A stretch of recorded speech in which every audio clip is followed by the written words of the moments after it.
You're listening to Cinema Red Pill. I'm Sharon, here with a new guest, Brenda.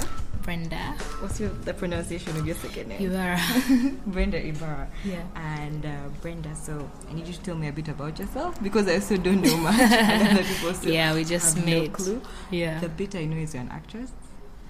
A bit. Okay, you've acted. Mm-hmm. You're starring in Timothy's movie, Askari. Yes. That's the main thing I know about you. Yeah. I know you're a big movie buff, and I know you work at NBS. So those are the three things I know in particular. Well, I think that's most of it. Yeah. Yeah. First tell me about, maybe let's go with Askari first, the acting, since it seems distant. You've said like Actually, in the no, it's not really in the past. It's something we did that film last year. Yeah. And actually, I haven't yet seen it. I've been pressing Timothy. I'm like, what? I went to see the first. Okay, I saw the first cut, and I am trying not to bug him too much to see the film because I'm too curious, and of course, trying to to see what does it look like, and But with the acting, actually, before I did Askari, I had last acted, I think, in 2013. What? Yes, I had put it on hold. That's mostly because I realized I just didn't have the time. I didn't get the roles I wanted. Okay. And also, really, here in Kampala, being an actress is something that no one really takes seriously. Yeah. And it's such a shame. Money, yeah. But so for me, so many things discouraged me. As soon as I finished, because I went to drama school briefly. Okay. Where? Makerere. Whoa. Okay. Yeah. So I was at drama school, and there when I was there, I studied theater and media studies, so TV and all that stuff. So when I left, it was a thing of I knew exactly what I wanted to do. I was going to act. I was going to write my stories. I was going to because I also write. Okay. But then, reality just hits you, and the I booked I booked 2 movies, and then that was it. And then afterwards, people want you to act for free. People don't treat. People actually have no respect for actors. They don't. Really, because they usually think, oh, you're just an actor, you're just going to look nice and that's it. But they don't understand the amount of work that goes into the craft of researching a character, of understanding a character, of living this character's life and making it believable on screen or on stage. So I moved away. So I got frustrated with acting, really. So I said, you know what, I think I'm going to focus on other forms of storytelling. So I started... I was into presenting on radio and writing. Did you do any of that? Yeah, I did. On which radio station? I was on. I think I started out at Bob FM. Oh God, I've never been. I know, right? I started at Bob FM. I did. That was the country music station. Crazy. What? Yeah, I Does remember. It still exist? I don't know. Jesus Christ. But yeah, I was at Bob FM, and then I think after Bob I went to a Hot 100. I was there for about a year. Then I had a short stint at Capital, and then I went to the last place I was at. That was in 2014. I was at Radio City. Okay, so you've really moved around in media. Yeah, I've actually moved around in media. Okay. So, and then also at some point I was at WBS. I had a TV show on WBS. So I was doing all these things, and so I didn't feel that the need to be an actress really, because these things were paying, and being an actress doesn't pay. Yeah. So while I was doing all this stuff, I realized you know what, I think I could focus on just being a media person, and so I did all of that. But then, as fate would have it, every time I would watch a film by a local, production house or Ugandans, I would be like, damn, I miss acting, I need to find my way back. And so slowly I started telling my, I was like, okay, I think I should go for this audition. Go for this audition. But then luckily for Timothy, someone recommended me. Yes, I remember. So, because also doing auditions, by the way, it can be so harsh on your self-esteem, because you put yourself out there, and then you're like, yeah, you know what we're looking for. So Timothy approached me at the beginning of last year. That is 2017, right? Yeah, last year was 2017. Wow, time flies. Jeez. Okay, so that was 2017, and then I think we filmed in May. Last year. Yeah, May or April.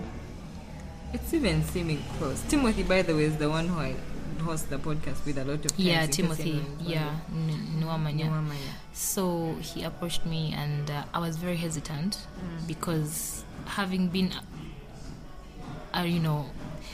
you always want to get a good role. You want something that is going to like reflect a certain way of you. Like you're not going to just do something just because it's paying money. So for me, money like stopped being my focus. It was about the story. So I saw the script. I liked the character. I was like, okay, she seems like someone I could become. So, and then we did it, and it officially like opened up. My return to acting. Did you act in anything else after it? Actually, interestingly enough, before I acted in that, I was in a short film in February last year with my partner, and I was just doing it as I was acting as a body double. Okay. Yeah. So I don't know if that counts. But because I didn't really think I was going to be in the film. However, as it stands now, there are 2 cuts of the film. And you're in one of the cuts? And so I'm in one of the cuts. And we could choose to go with, whichever. So depending on which cut we go with. Timothy's film, that's the one that So now I'm excited about acting again. Okay. Yeah, just to, in some So ways. you think you'll take other roles and do most... Yeah, but I think moving forward, I want to write my own stuff. Okay. It's safer that way because... You write yourself better stuff. Not necessarily, but I think if you want to... There are certain characters I feel I'm drawn to, and I've not been able to see them around. Yeah. And Timothy's character, the character of Connie, if you've seen the film, if you've seen the script. I've read the script, seen some bits of it. Connie's character, she kind of was like, because I don't have the courage to be Connie in real life. You get, so I can be her in the fake life. So characters like that, but so characters who I can easily be in real life, they kind of bore me. So I'm like, I can be a stay-at-home mom. That's fine, but get me to be Villanelle. In Killing Eve. Yeah, that would be cool. I'll be like, yes, give me that. That would be juicy. Yeah. So then NBS, tell me about NBS. The shows you write at NBS. I write a bunch of shows, actually. Give me some examples. I script for... There's a show called... There's Another Round. You script for Another Round? Yeah, I work with those guys. How did that go? It had a controversy. Yeah, it's actually... I remember there was the controversial topic on miniskirts. Was it the billboard? The billboard was the controversy. Yeah, the billboard was a controversy. But then it was corrected. Yeah, they removed it. Yeah, and then, because I remember people made so much noise on Twitter, which was very... Because I remember being in that meeting, and I felt like... I was like, you guys, there's no way we're going to get away with this. But you know how people in media believe, all attention is good, like there's no bad press. They're like, we shall ride with it. Yeah, people make noise on Twitter, but then people find out about the show. So I was like, okay. But yeah, it's... there's Another Round, and I'm always like... trying to bring in, because they're guys basically talking about different topics, but I usually try to come in when they're talking about women's issues because they don't quite understand. So you give inform them. I inform or I give some guidance. So I script. I bring up topics that are not going to make the viewer understand the female perspective more, because there's really no female perspective on the show. Which is Another Round is not as NTV it's not as bad as Men. I know, right? Even the tweets make me want to die. Oh my goodness! NTV Men needs to get its shit together. They that do. Actually, I think was it 2 weeks ago? It was 2 weeks ago. They had I think they came for them. They did something. And people are like, you know what, NTV men is trash. You saw that hashtag? Oh yeah, I remember that. I was like, yes, please take this show off the air. It's not helping anyone. Because I'm not sound biased to anything. Another round, because not like for me as one of the producers, I try to make sure that we have, if say a topic is about women are involved, we have a female guest, or we have, even if it's me myself, sometimes I show up on the show just to like. You've gone on the show before? Yeah, a couple of episodes here and there. Yeah, just to like represent the female perspective. Okay. So that guys just don't talk out of their asses, you know. So, don't but worry, yeah. You can say anything on a podcast. Really? Yeah. Actually, yes, I can say anything. You can say anything. But yeah, I'm not good at cussing. Unrated. Anyway. But yeah, so there's another round. There's chat room, area code. I think you saw Danze's show, NBS Connect. Then there's this People and Power. I've not seen People It's and a Power. political show. So mostly you're bringing out ideas for what to talk about on the show? Yeah, ideas and topics. Topics and guests. And I don't really deal with guests. So but do you be scripting like questions? Usually it's questions. If it's an interview, it's questions. If it's, for example, if it's a discussion, I research on the topics. Okay. And then if say on chat room, the topic is body, positivity. I go and read about body positivity and I give the presenter that information. That's super fun. It is fun if they use it. Because sometimes they choose come to with their own ideas. I mean, sometimes it's understandable. I mean, I've been a presenter before, so I know people can have their own ideas, so they get carried away. And sometimes you have to be like, oh, you know what? Sometimes you have to stick to the script. Do this. But yeah, overall, you just give them a guide. They don't have to say word by word, but they just have an idea. That sounds fun. Yeah, yeah, it's fun. I'm only hesitating because usually if something goes wrong and your name is like on the credits, because I think recently about 2 weeks ago, I think, or even a month, there's a show that I am part of that got in trouble with the UCC. What?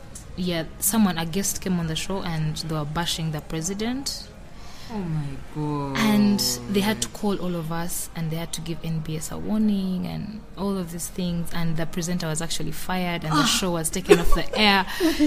So what? Yeah, it is fun, but you have to also be extra careful, because if you bring someone, for example, if they're talking about let's say you have FDC people and NRM people in the building, right? Yes. And then the FDC people slander the NRM people. It's your responsibility, whoever is on that show. So usually, that's why some shows have disclaimers, and everything. But this show in particular didn't have a disclaimer. And it was on air, and this guy said all these things. It was an MP attacking the president, and you know how. So that show doesn't exist anymore? No, anymore? it doesn't exist anymore. Okay, but then media, especially in a country like Uganda, where we're being micromanaged by an individual to really uphold by his beliefs and only his beliefs. Yep. And he has a million minions who are watching TV at every moment to see when he's slandered. Yeah. Oh my God. But you see, this guy had so much anger. He was so bitter. He said crazy stuff about the president. Viral in some sense? He was violent. Viral, did it spread on the internet? It's a show. It's a Uganda show. Okay. Yeah. So it's one of those. It became viral on those circles. Okay. Yeah. Because reach it. Yeah, and I think it's on. I think it's on the YouTube. On the. I was going to say on the YouTube, on the internet. Yeah. So at that point, your job was at risk. Yeah, but personally, I had to, and this is what happened because I'm part of the scripting team. I'm responsible from the beginning, because there's a script. Why wasn't it followed and whatnot? That's why I'm telling you, when a presenter decides not to follow the script, and they do, and with a guest, you're in trouble. So it can be fun, but also man, Sevo might come for you. Yeah, like your entire being is at risk if you're in any media. Yeah, it's crazy. That's just But insane. hey, isn't that life, right? One minute it's fun, next minute it's what the fuck is going on? Oh God, I can't wait for someone to make an anti-NRM film and then they will be in prison so hard. I know, actually, I don't even know if we should actually be talking about this. But that 40, what's that movie? 27 Guns? That's propaganda. Thank you. That's full You're like the first person I've talked to, and they are so comfortable. Oh, Sharon, propaganda. I'll tell you this. I have been around people, and because of course, like being a person who works in film and everything, I know so many people who worked on the set of this film, and so many people had like all these nice things to say. But when you actually watch the trailer, I don't even have to watch the film. I just watch the trailer. I'm like, this is some bullshit. To soften power on people and remind us about 1986. You see, you are peaceful because we did this and this. We went to the war for you, so be grateful. But come on, it's been 30 years. Clearly trying to get to people like us, because our parents actually hold on to Museveni because of that shit, because they remember 1986. But that movie is pure propaganda to change your mindset. Propaganda. And I'm not going to buy into that bullshit. The guy who plays Sevo is not believable. He is not. He just looks like the guy. He looks like him, but because you see, the thing about someone like Sevo, like for me, why it's a love and hate thing when it comes to him. In as much as he's holding on to power and doing all these crazy things, he's a sharp guy. He's charismatic. He knows how. There's a reason as to why he's been in power for 30 years. And so when I see this kid, whoever it is who's playing Sevo, I'm like, are they kidding me? That's what Sevo was like in the bush. No, I don't think you can be. If you want, you can watch this on YouTube. If you can watch the trailer again, you can see that guy was so soft-spoken. He was so. I was like, dude, no, I don't believe you. The line, there's a line in the trailer like, but for us, we went and like we don't rape them. It was this whole overt thing that we were the good guys, and I'm like, this is pure propaganda where they're going to scream, we were the good guys. Look at us. Come on, by his own daughter. How do you not see through those lines? Wait, was that actually his daughter? Natasha, isn't it Natasha doing the film? She's directing the film. Yeah, I know but I saw another person who looks exactly like one of the daughters acting. Well, what age was she? The person playing the wife. The person playing, she's either a daughter of Sevo or like a relative. The resemblance is so, But hey, anyway, I can't wait to see what she does. Because I think that what people sometimes be like, maybe it's going to be a great production. No, they had a lot of money, and I think even if it's a propaganda film, it can still be better. I have no problem with propaganda. Go ahead, do your propaganda, but make it good, But propaganda is bad. Don't do propaganda either side. Don't do FTC propaganda. Do an FTC film and show their faults. Don't make full-blown propaganda. May we not be imprisoned. Amen to that. Anyway, now let's get into your love of film. Yep, I want that story before we begin to talk about the film. Should be like what is it? Just how did it begin, especially in your old age when you became a proper movie buff and really into film? How did that happen? What was the trigger? Actually, I think for me, before it was just, I would enjoy watching movies because who doesn't, right? Yeah, entertainment. So I would just watch and just like go away, not feeling or taking anything. Or, it was just like, yay, I watched my dear's family reunion and it was amazing. And I think that guy is funny and that was it. Yeah. But I think the first film that I watched that kind of made me rethink everything. And I'm thinking, wow. That is actually a good story. That's a good movie. And I remember I watched Annette Bening in Being Julia. Okay. So it was such an odd film because it's basically this old lady who is pursuing, has an affair with a younger guy. Okay. But she's very Actually, this movie didn't even do that well. I don't know. I've never seen it. Yeah, it's just, it was like it's a very... What year was it made? I don't even know. 2090s? No. Way back, No, back because 80s. my actual getting into like film and appreciating it was like just 5 years ago, quite honestly. So it was like around 2013, 2012. And it was a film of that year? Yeah, it was either that year or a year before, or 2 years before, I don't know. So I watched it and I was moved by her performance. And I was like, wow, okay, this is really good. This is really good. And so I found myself watching it again.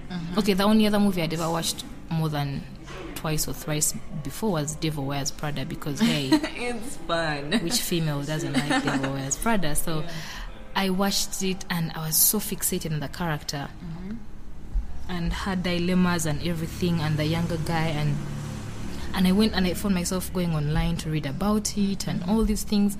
And then afterwards I found myself like slowly I would watch a movie, then I would want to go and find out much more about it. Yeah, that's where even the movies that were not like really that great, I was like, then there's this other film that Charlize Theron did. It was called I think Young Adult. Young Adult is so good. It's a good movie, right? I really so like Young around Adult. the same time I watched Young Adult, and then I became so obsessed with it because one, she was such an unlikable character, but I was so drawn to her, and I was like, this chick is so annoying. She's the worst. She's a terrible human being, but somehow I empathize with her. I want to like, so I would just be around the house doing nothing, like washing plates in the kitchen. Young Adult would be playing. Whatever I was doing, cleaning the house, moving or anything, I was so obsessed with it, like for weeks. And then slowly I started like realizing I can watch a movie more than once. I can watch a movie forever.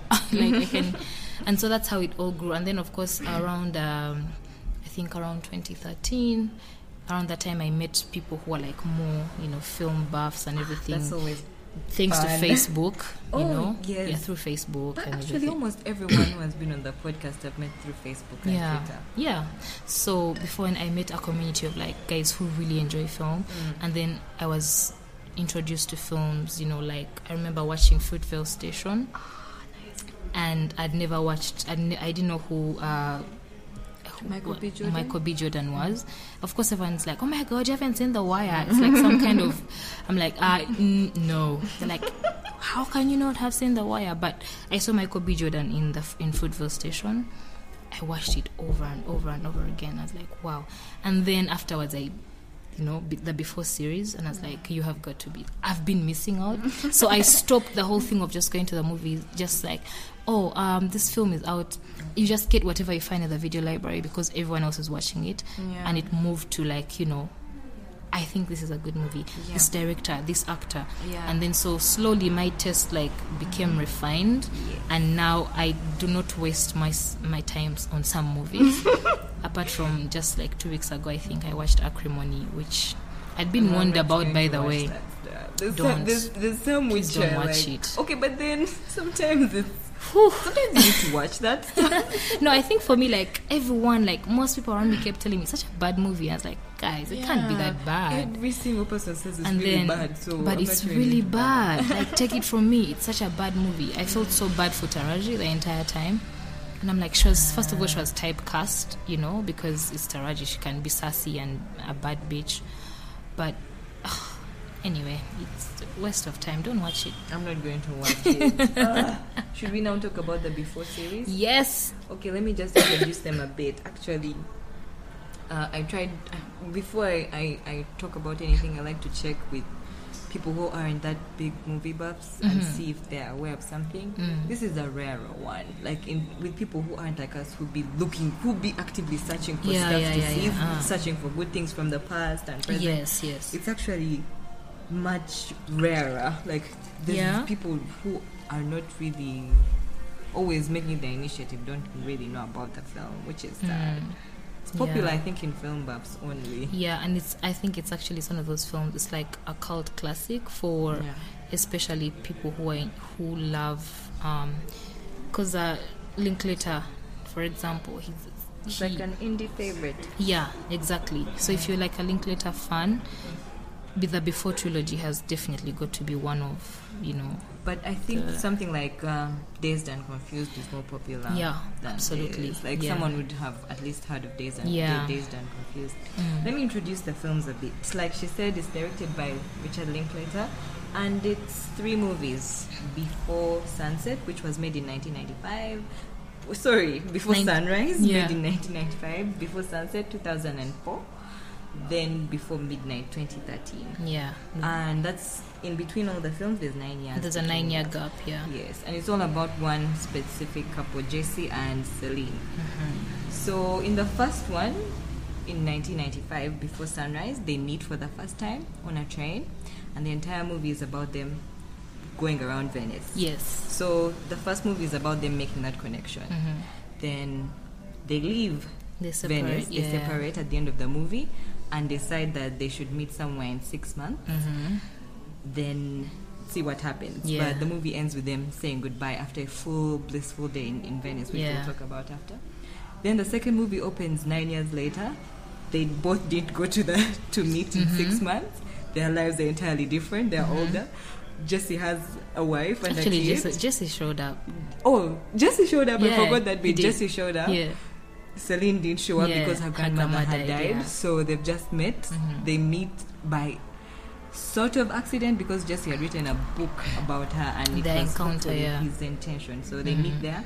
They go around Paris, and the movie ends when in a this way. time He misses the plane. He's supposed to go on a plane back to his family. He misses the plane. Open 2013.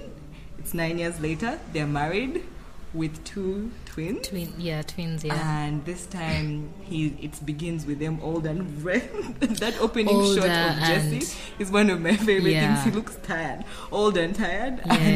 He's letting go of his son, who he already talked about before, while they go back. They go in the third one. They're in Greece. On like vacation. On a book vacation of his. And this time it's domestic. It's about their domestic life. They even allow other people in the movie this time. And what's going on is just marriage. Here it's just seeing what happens. They're not actually married. They're not married, but it's just a long-term partnership to see what happens after you get what you wanted. This is a picture of a period of time after that. So that's the last film, Before Midnight. And so now let's actually talk about it. That gives you a good picture in case you haven't watched the movies. Whoever is listening. And I hope, because spoilers coming in.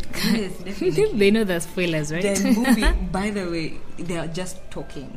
The movie it's dialogue heavy. Dialogue heavy. They're just people walking around and talking.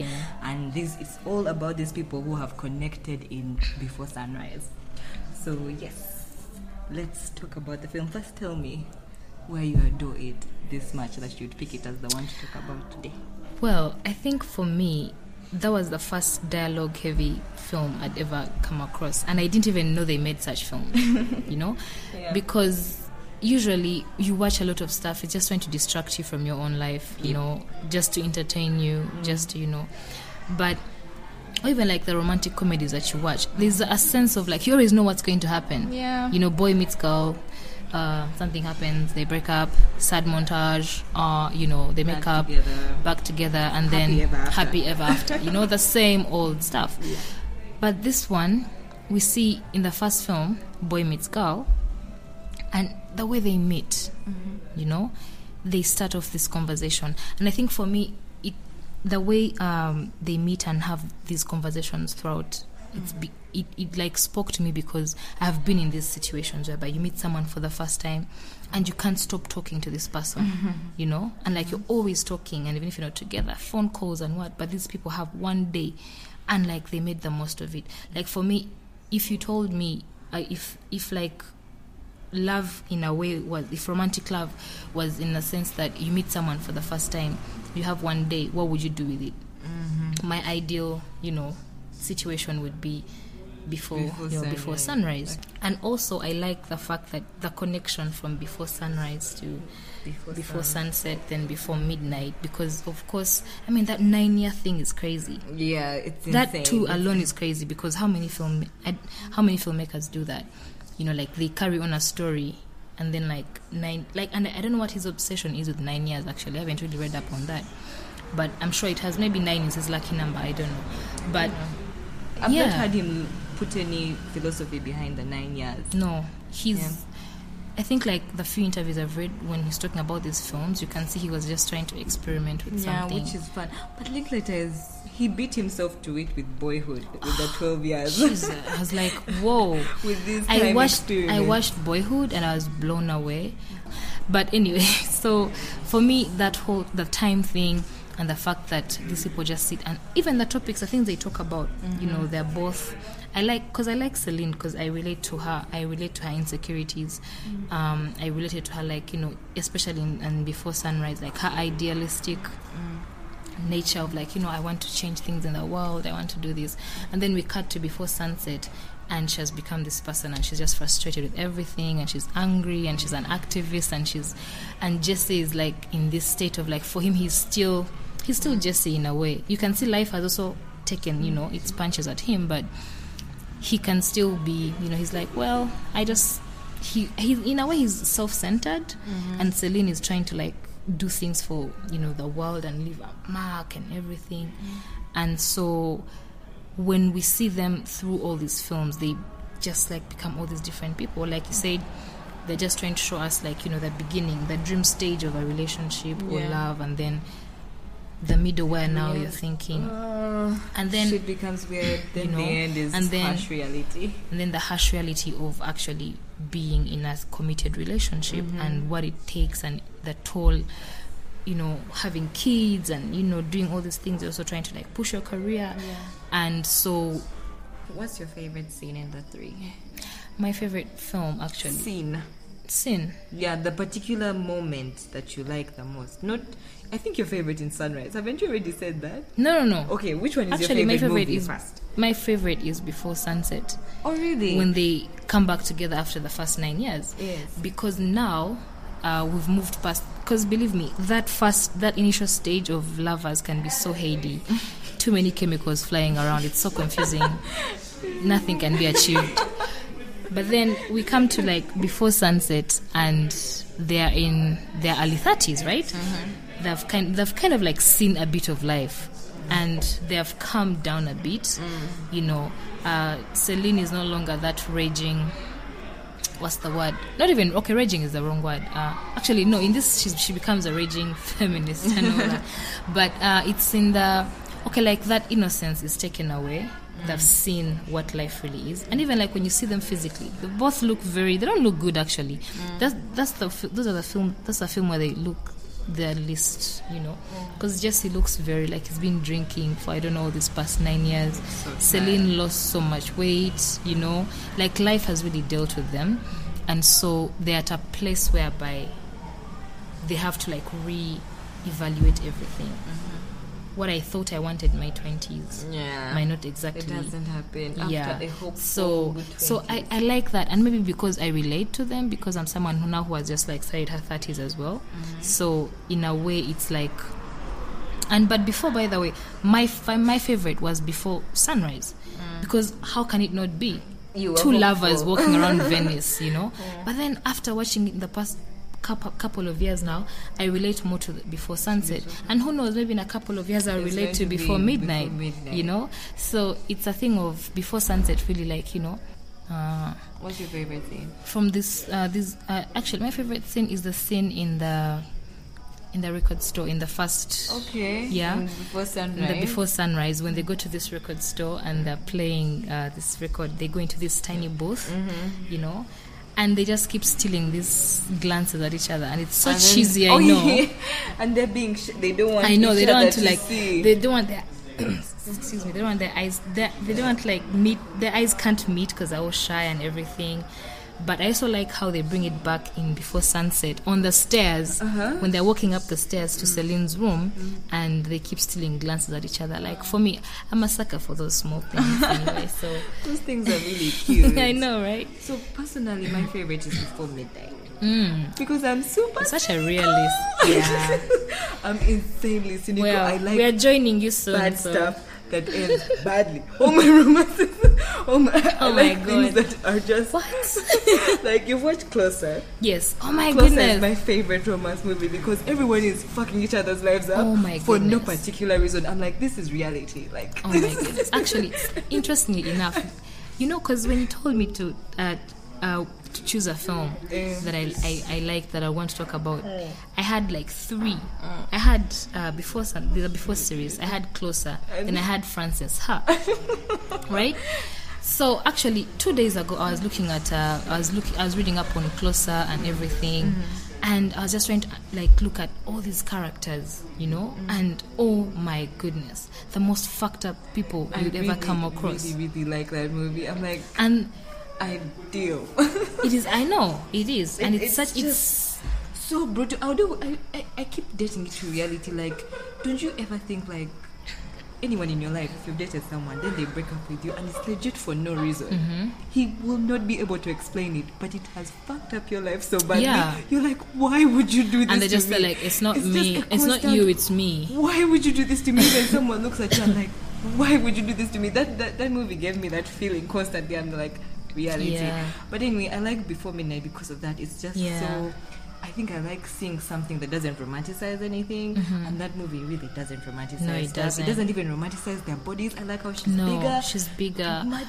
And actually, I like. I really Do you like know that. how in the first 2 films we don't see we don't see like Celine nude at any one point, but I appreciate how she's nude in the final film because too. they get to show us that you see what this woman, like, her body has been through all of this. You watched her in the first film and you're like, Yeah. oh, look at this If she hot had- French girl. But now when you see her the way she is, would you still appreciate her? And I like that they did not, because some movies they actually misuse nudity. Yeah. Not even some. So many movies misuse They nudity. misuse nudity. They Yeah. misuse sex scenes just for the sake of a sex scene, with not even helping. But the movie we see at these all. guys don't even have sex, but we see her nude, and you don't even see that. You just see her and you're seeing her body that changes. She's had kids. She's been through these things, and so I really like. Yeah. And my favorite scene is similar to your glance thing. Do you remember in Before Sunset when they're in the car, then she attempts to touch his hair and then she pulls Yes. back? Oh, I love that one That too. scene. That was by far It my was favorite. so I'm like, cool. that is super cool. Yeah, It's because just- she's trying to act like she's not moved by him being around. Okay, actually she does. She's upset. She's like, how can you just show up here all romantic and married? and then he's like, wait, what did he say? I forget what it says. But then he turns the other way and then she tries to touch him, and then it's a pretty Yeah, I really so cheesy for a cynic, huh? No, I'm cynical, but I like cynicism. But that was really cute. Yeah, it it got was. me. It really, Because he also really tried to do got it me. before. He tried to touch her, I think, at some point, and then he couldn't. Yeah. But that was really super cool. In terms of the performances, hands down, actually I fell in love with Julie Delpy immediately. I was like, wow, because she was so effortless.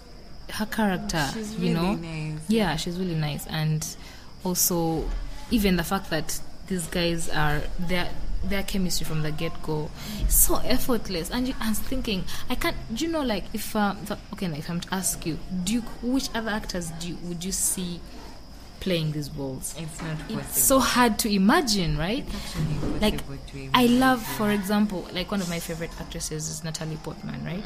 So I think she's brilliant and everything, but I try to put, say, Natalie Portman and imagine the characters of Alice and was it Natalie Portman's character Alice, and Dan is Jude Law's character in Closer. Imagine those two doing what Jessie and Selena are doing. It just doesn't seem. No, it wouldn't make sense. No way. Since you're talking about character, I'm going to say something negative for the first time. No, please. I really, really don't like Jessie. I think really, actually really don't like Jessie, and that thing actually almost failed me. It actually failed me the first time I was watching Before Sunrise, because the first time I tried to watch it, I actually turned it off. Really? Because Jessie was talking, and I'm like, this dude is irritating me. I don't think I want to see 3 movies of this dude. guy. Yes. Oh my because goodness. he has this. His vibe is not nice for me, and He's such an American. That whole chillness. Maybe that's what the movie is trying to show. Yeah, there's But that too. I don't like him as a character, and I don't enjoy seeing him as a character. I don't enjoy watching him. He's not a fun presence for me, and I love Ethan Hawke, so it's not his fault. Oh my goodness! I love it in many things, but in this, you were like, something no. about Jesse that I really don't like. And even when he's making these intellectual conversations, I get bad vibes from him. It makes me think of how guys reach a certain age with pseudo-intellectual jazz and they're feeling super sharp. But the only thing I really like about the couple, the only thing I find him very tolerable, what made me made me remove myself, made me not hate him that much, is he never talks at her. No. He actually talks to her. Yeah. And the thing that a guy like that would usually do is just talk at you. Just assume you have no idea. You have nothing to say back to them. Yeah. So that's the only thing that makes him tolerable. But besides that, I don't like Jesse at well, all. that kind of crushes me because I love Jesse. But that is usual. That is because, in extension, I'm crazy about Ethan Hawke. But I think when you say you don't like, I can see the parts where because just like any character, I can never fully love a character like all the way, because I have issues with Celine. I have issues with Celine in some bits, and I'm thinking, woman, just shut up. Like, what are you talking about? And especially in the last film, she made me she pissed me off so many times, like when she became so insecure and she was jealous and all these things, and I'm thinking I relate to all this stuff.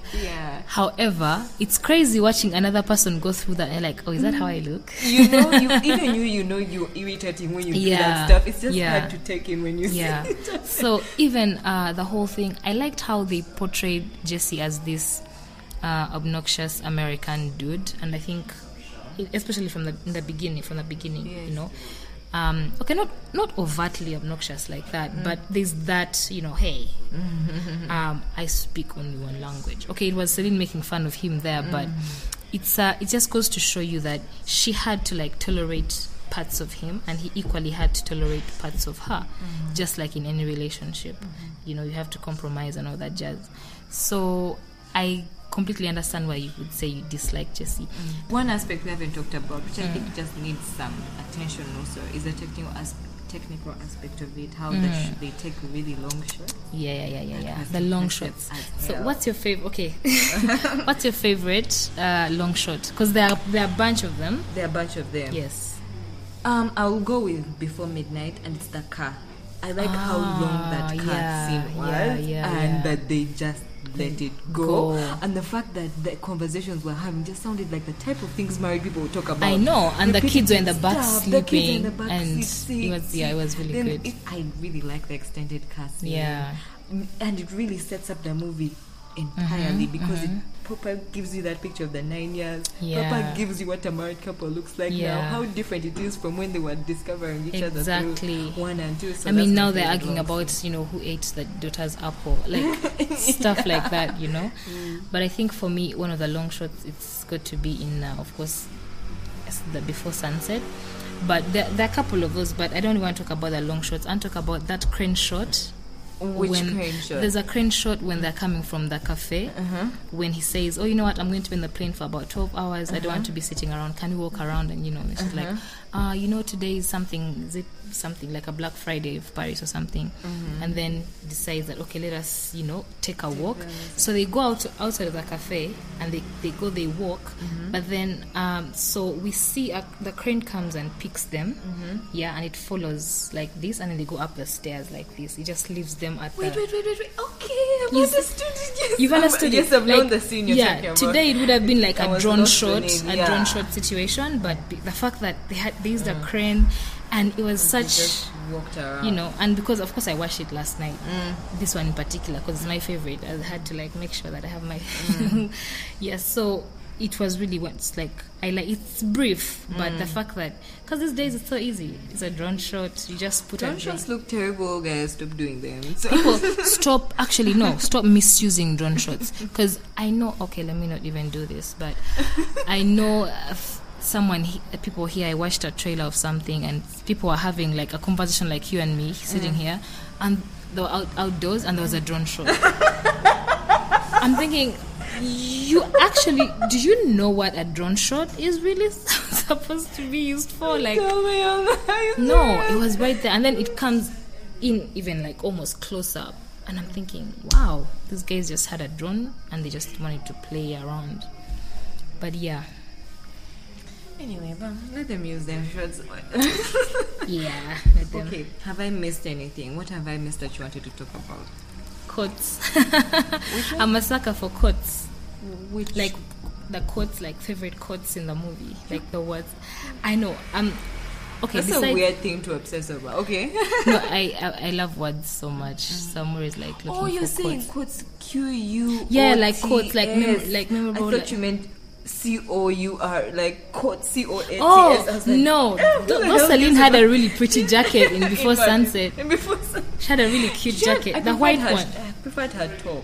In Before Sunrise, right? Before Sunset. Oh, yeah, the one with the back. At the back. Yeah, yes, that's some good fashion, yeah, right?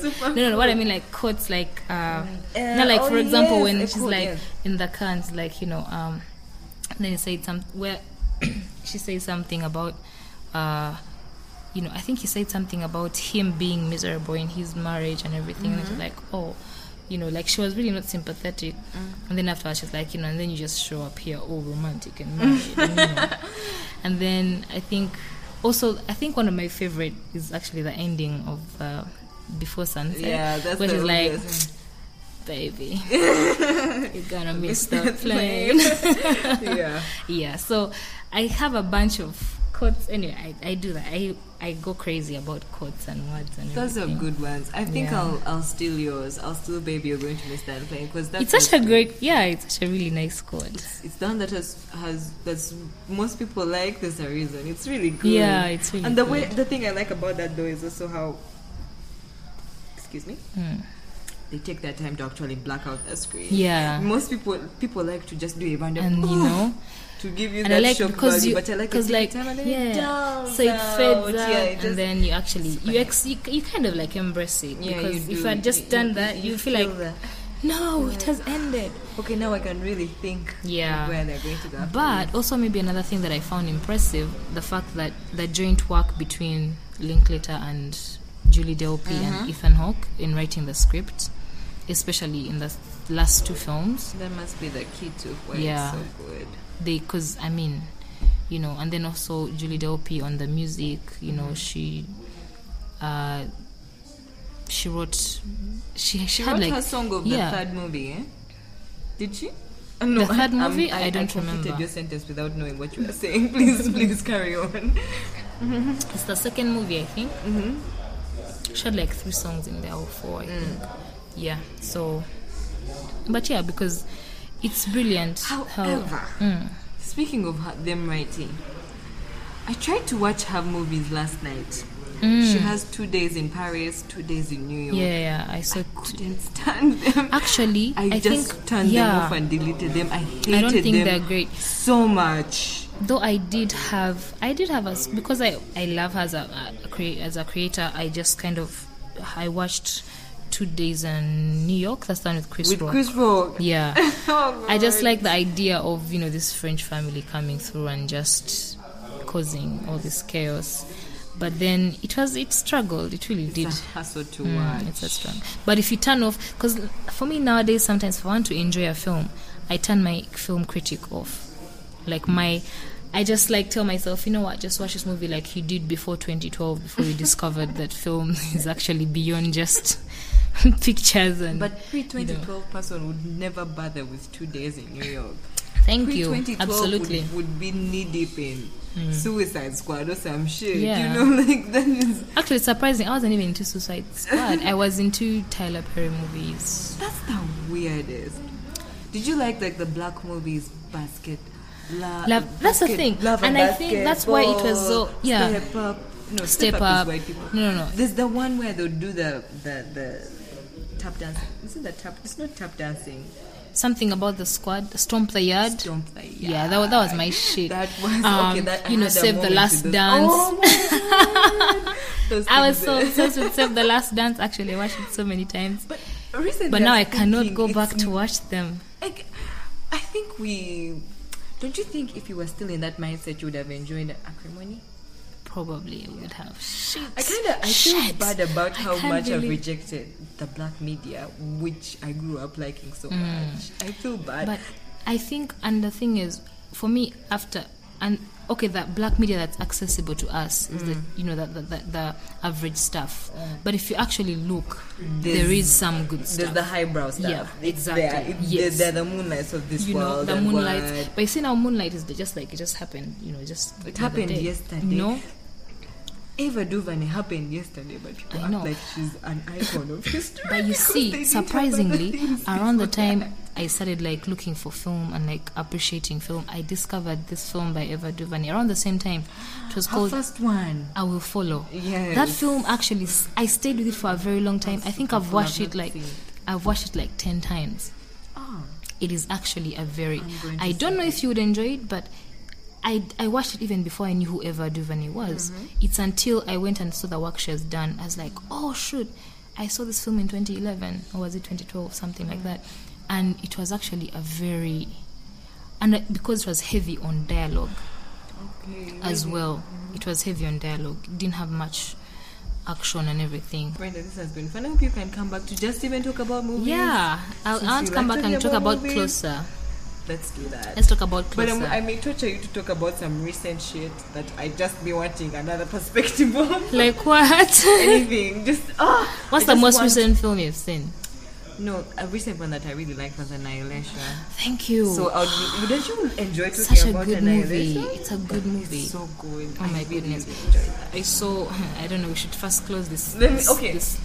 This has been Cinema Red Pill. Thank you, Brenda, for coming. Thank you, Sharon, for having me. Yes, thank you. You will come back. You must. I will. Please find everything you need about Cinema Red Pill on cinemaredpill.com. But this is our episode.